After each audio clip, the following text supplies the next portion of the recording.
Well, speaking of conspiracy theorists, it's a word all over the press today about Woody Harrelson, who hosted SNL. And I guess he was inducted into the 5-timer Hall of Fame. Not many people have hosted SNL 5 times, but he became one of them. And he used his monologue to take a shot at some of the COVID overreach. And to me, obviously, Big Pharma. Here's a bit of what he said that's getting him lambasted today. Anyway, I went walking in the greatest part of this city, Central Park, leaned against a tree, and started to read the craziest script. Oh, okay, full disclosure, I smoked a joint first. The reason but back to the tree in Central Park and that script. Put yourselves in my place, lay the curve of your neck against the roots of the tree. What kind of tree was it? I mean, what kind of trees they have in Central Park?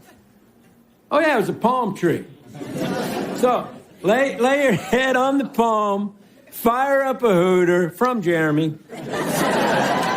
and start reading. Okay, so the movie goes like this.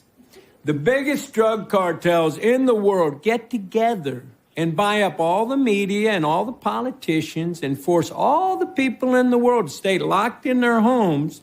And people can only come out if they take the cartel's drugs and keep taking them over and over. I threw the script away. I mean, who is going to believe that crazy idea? Being forced to do drugs? I do that voluntarily all day long. So listen, here's a sample of the media coverage. Daily Beast. Harrelson spews anti-vax conspiracies in rambling SNL monologue. Rambled incoherently for several minutes. Not so coded anti-COVID vaccine message. Huffington Post. Harrelson rambles about weed, anti-vax conspiracy. Variety makes COVID conspiracy jokes.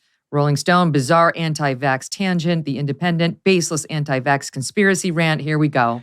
He's not saying Big Pharma sat down and said, let's unleash the COVID virus, the coronavirus on everybody. He's saying we got to this place where we're all being forced to self-medicate in a way that lines the pockets of these big pharma companies.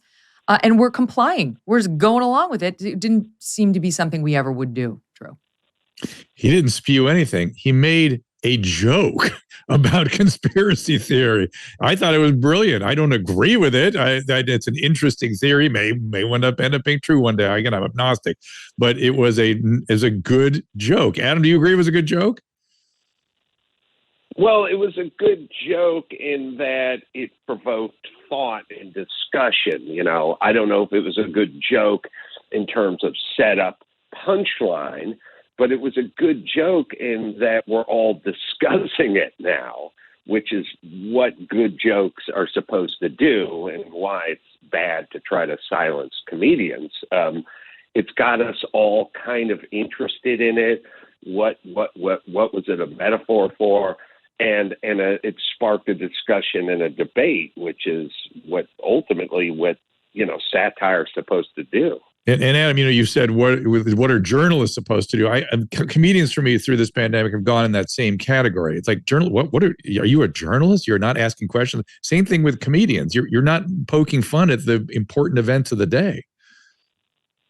Well, I've said many times, comedians traditionally push back on the man.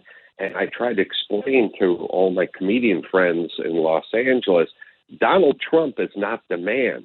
Gavin Newsom is the man. Mm-hmm. Gavin Newsom's the one who shut the playgrounds, who shut the beaches, who ruined the small businesses, who shut the schools.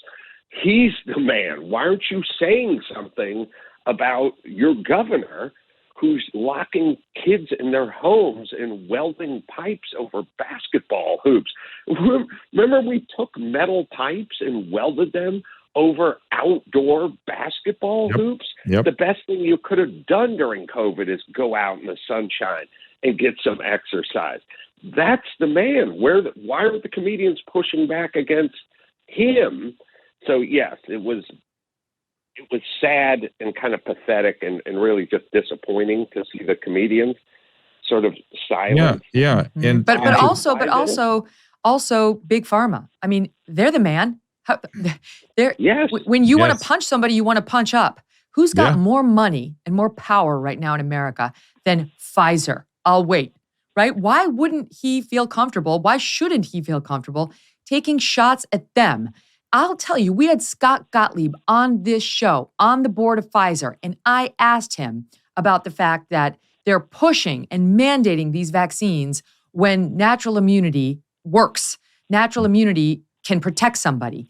And he wouldn't admit the point. You know, it was, and I asked him about a Pfizer study that had just come out that showed immunity from vaccines falls off precipitously after it was like 2 or 3 months. Correct. Wouldn't cede the point. So they do have accountability here. They are absolutely fair game. And Adam, it's just here we go again. Woody Harrelson taking shots at them. He's not saying they sat down and planned COVID. He's saying, why do we have to keep getting these mandatory shots in our arms when we know this is bullshit and we can't go out and be our free selves in every area the way we used to? There's a fair question and the vaccine companies are fair game. You've heard me talk about Bonner Private Wine Partnership. They have these incredibly rare Malbecs that you have got to try if you love wine. If you enjoy an occasional glass of vino, try these wines from the extreme altitudes of Argentina. The flavor is unlike any other. Blackberry, leather, smoke, and a little dark cherry. And these wines are nearly impossible to get on your own. The producers, deep in the Andes Mountains, make limited quantities. The best part, they have cut out the middleman. You won't deal with a big markup. Today, we have a great offer for you. If you visit bonnerprivatewines.com/MKS, you will not only get the wine for over 50% off, plus free shipping, you'll also get a bonus bottle of small batch limited production wine from their exclusive wine cellar. That's 4 bottles for the price of 3, and it is a deal that's hard to turn down if you're a wine lover like me. Just visit bonnerprivatewines.com/MKS to claim your bonus bottle and become a part of America's most unique wine club. Hey, thanks so much for watching. If you like what you just saw, hit the subscribe button for more clips and full episodes.